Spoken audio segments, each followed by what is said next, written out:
Hi hello ನಮಸ್ಕಾರ ವೀಕ್ಷಕರೇ, Kannada sports ಹಬ್ಗೆ ನಿಮಗೆಲ್ಲ ಮತ್ತೊಮ್ಮೆ ಪ್ರೀತಿಯ ಸ್ವಾಗತ. 2026ರ IPLಗೂ ಮುನ್ನ IPLನ 2 ಬಲಿಷ್ಠ ತಂಡಗಳ ಮಾಲೀಕತ್ವ ಬದಲಾಗುವುದು ಬಹುತೇಕ ಖಚಿತವಾಗಿದೆ.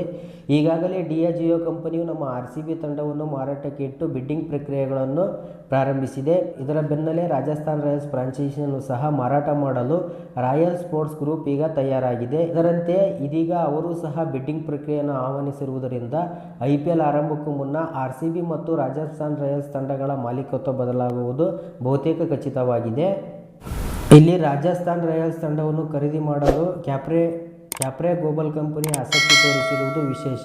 18 ವರ್ಷ ಪೂರೈಸಿರುವ ರಾಜಸ್ಥಾನ್ ರಾಯಲ್ಸ್ ಫ್ರಾಂಚೈಸಿಯ ಬಹುಪಾಲನ್ನು ಖರೀದಿಸಲು ಈಗಾಗಲೇ ಮಾತುಕತೆ ನಡೆಸಿದೆ ಕ್ಯಾಪ್ರೆ ಗ್ಲೋಬಲ್ ಕಂಪನಿಯು. ಹಾಗಾಗಿ IPLನಲ್ಲಿ ರಾಜಸ್ಥಾನ್ ರಾಯಲ್ಸ್ ತಂಡ ಕ್ಯಾಪ್ರೆ ಗ್ಲೋಬಲ್ ಪಾಲಾಗುವ ಸಾಧ್ಯತೆ ಹೆಚ್ಚಿದೆ ಅಂತಲೇ ಹೇಳ್ಬೋದು.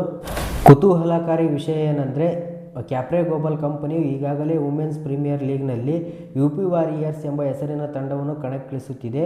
ಹೀಗಾಗಿ ರಾಜಸ್ಥಾನ್ ರಾಯಲ್ಸ್ ತಂಡವನ್ನು ಕ್ಯಾಪ್ರೆ ಗ್ಲೋಬಲ್ ಕಂಪನಿಯು ಖರೀದಿಸಿದರೆ ಹೆಸರು ಬದಲಾಗುವುದು ಬಹುತೇಕ ಖಚಿತವಾಗಿದೆ. ಹೀಗಾಗಿ IPLನಲ್ಲಿ ರಾಜಸ್ಥಾನ್ ರಾಯಲ್ಸ್ ತಂಡದ ಬದಲಾಗಿ UP ವಾರಿಯರ್ಸ್ ತಂಡದ ಹೆಸರಿನ ತಂಡ ಕಣಕ್ಕಿಳಿಯುವುದು ಬಹುತೇಕ ಖಚಿತವಾಗಿದೆ ಅಂತಲೇ ಹೇಳ್ಬೋದು. ಮತ್ತೊಂದೆಡೆ ನಮ್ಮ ರಾಯಲ್ ಚಾಲೆಂಜರ್ಸ್ ಬೆಂಗಳೂರು ತಂಡದ ಖರೀದಿಗಾಗಿ ಮ್ಯಾಂಚೆಸ್ಟರ್ ಯುನೈಟೆಡ್ ಕ್ಲಬ್ನ ಓನರ್ ಆಗಿರುವಂತಹ ಔರಮ್ ಗ್ಲೇಸರ್ ಅವರು ಅತಿ ಹೆಚ್ಚು ಬಿಡ್ ಮಾಡಿದ್ದಾರೆ. ಅಕಸ್ಮಾತ್ ಅವರೇನಾದರೂ ರಾಯಲ್ ಚಾಲೆಂಜರ್ಸ್ ಬೆಂಗಳೂರು ತಂಡ ಗ್ಲೇಸರ್ ಅವರ ಪಾಲಾದರೆ ಅವರು ಬೆಂಗಳೂರು ಯುನೈಟೆಡ್ ಅಂತ ಹೆಸರು ಬದಲಾಗುವ ಸಾಧ್ಯತೆ ಹೆಚ್ಚಿದೆ ಅಂತಲೇ ಹೇಳ್ಬೋದು. ಫ್ರೆಂಡ್ಸ್, 2026ರ IPLಗೂ ಮುನ್ನ 2 ಬಲಿಷ್ಠ ತಂಡಗಳ ಹೆಸರು ಬದಲಾವಣೆಯಾಗುತ್ತಿದೆ. ಇದರ ಬಗ್ಗೆ ನಿಮ್ಮ ಅನಿಸಿಕೆ ಏನೆಂಬುದನ್ನು ಕಮೆಂಟ್ ಮೂಲಕ ತಿಳಿಸಿ ಅಂತ ಹೇಳ್ತಾ, ಈ ವಿಡಿಯೋ ಇಷ್ಟ ಆದರೆ ಒಂದು ಲೈಕ್ ಮಾಡಿ, ಶೇರ್ ಮಾಡಿ, ಕಮೆಂಟ್ ಮಾಡಿ ಅಂತ ಹೇಳ್ತಾ ಈ ವಿಡಿಯೋನ ಮುಗಿಸ್ತಿದ್ದೇನೆ. ನಮಸ್ಕಾರ, ಧನ್ಯವಾದಗಳು.